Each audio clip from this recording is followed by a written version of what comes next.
Nous sommes en guerre.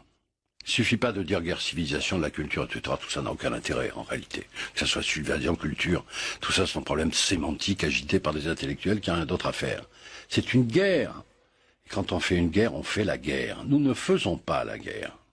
Nous ne faisons pas la guerre à Daesh. Alors on nous dit, mais guerre avant, etc. Non, non, non, la création de Daesh, c'est un phénomène international. Est-ce que nous prenons tous nos moyens, non pas militaires, mais les moyens financiers? Enfin, Daesh ne se promène pas avec de l'argent liquide dans les poches. Ils sont bien dans les banques, l'argent de Daesh. Et on n'est pas capable de savoir où ils ont mis l'argent, alors qu'on est capable de faire des sanctions contre l'Iran pendant des années, contre d'autres pays? Non, alors à qui profite le crime? Le pétrole qui continue à couler de Mossoul. Il faut bien qu'il sorte quelque part, il ne va pas chez les pompistes, il passe par la Turquie, et on n'est pas capable d'arrêter les conteneurs de pétrole qui sortent de Mossoul et qui passent par la Turquie? Alors, quand on fait la guerre, on fait la guerre. C'est-à-dire, on ne se contente pas de faire des discours. Car il y a une interconnexion évidente maintenant entre un groupe armé qui ne représente pas militairement beaucoup de choses. Hier, il y a eu une discussion entre M. Obama et M. Barak, qui est l'ancien Premier ministre israélien. Les Israéliens ont dit 2 jours pour détruire militairement Daesh. Pourquoi ça ne se fait pas? Qu'est-ce qui se passe en Syrie?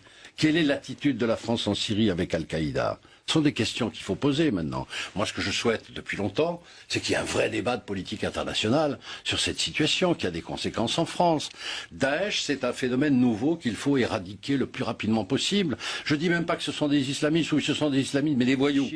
Comment peut-on expliquer qu'on ait donné l'autorisation à quelqu'un qui est fiché comme salafiste de rentrer dans un Céveso 2 sans qu'on puisse examiner avant qu'il ait été salafiste? On donne l'autorisation à quelqu'un de pouvoir rentrer dans une usine qui est pleine de bonbonnes de gaz, qui peut risquer un attentat. La coordination n'est pas faite.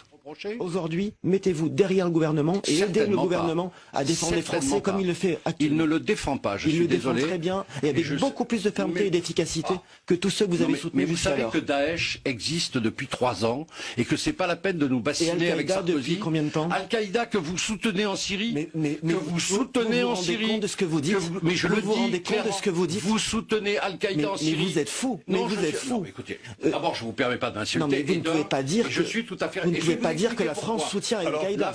Merci d'expliquer vos propos. Merci de justifier ces propos assez étonnants. Voilà, non, ils ne sont pas étonnants, je vais vous expliquer. Inacceptable, monsieur. La France soutient les rebelles syriens qui sont soi-disant des rebelles démocrates.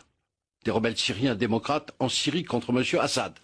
C'était au début de l'insurrection. Qui a récupéré les rebelles syriens démocrates? Al-Nosra. Qu'est-ce que c'est qu'Al-Nosra? Vous savez bien. Al-Nosra, c'est pas Al-Qaïda?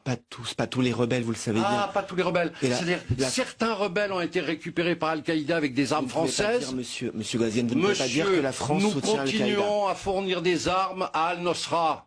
Par l'intermédiaire des rebelles syriens. Mais je le dis, je l'ai dit à M. Le Drian en commission de la défense, je l'ai dit à M. Fabius, comme tous les autres députés.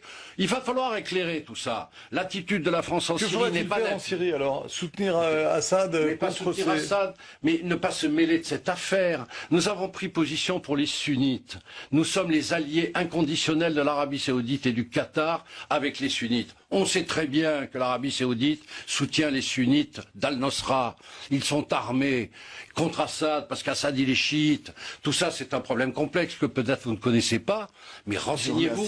Mais non, mais merci de vos commentaires. Vous m'avez fait tête fou, alors je peux vous traiter d'incompétent. Je retire si vous voulez bien, mais je vous répète que vous ne pouvez pas dire cela, et vous devriez, dans un contexte de terrorisme, soutenir les initiatives du gouvernement que je veux la vérité sur ce qui se passe en Syrie. Il n'y a pas d'unité nationale possible dans ces sujets-là, non, sur toute cette région et sur tous les combats. Les mots, c'est fini, les circonvolutions de communication, c'est terminé. Maintenant, il faut l'action.